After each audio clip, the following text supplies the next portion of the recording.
My name is Charlotte Danielson, and I'm the author of the book published by ASCD in 1996 called Enhancing Professional Practice, A Framework for Teaching. This book has been adopted by school districts, some entire states, and indeed a few countries, as their official definition of good teaching. And what it does is lay out and describe the complex work of teaching. Some of this program will consist of me talking, describing things. When I wrote the Framework for Teaching, I did a lot of research, I read a lot of research, I listened to a lot of teachers, I worked from my own experience and that of people I worked with, and discovered that all the important ideas about teaching and about this very complex work of teaching actually fall into one of four major categories. I call them domains.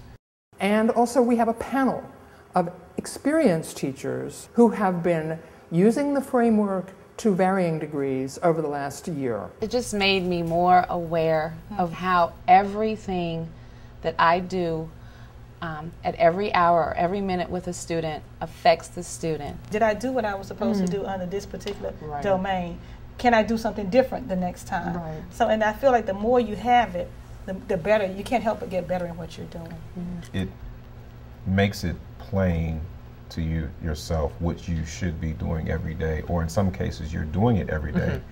You're probably doing it in some way. You just bring it into your consciousness. Right. And when you bring it into your consciousness, it allows for further improvement. The framework serves, therefore, as a foundation for a lot of things: teacher preparation, mentoring and coaching, professional development, and also teacher evaluation. One of the most valuable uses of the framework for me was really to have sort of an objective list of criteria that sort of served as talking points when I was working with a new teacher. You take a look at these keywords. That's what really spurs me on, so that I know what I'm really aiming for. Have I achieved that? How can I achieve that? Now when I'm going to evaluate with my lesson with a colleague or a supervisor coming in, there it is, right there. About half of all the factors that contribute to student learning happen out of school, and about half happen in school. Of the half that happen in school, the single most important one is the quality of teaching.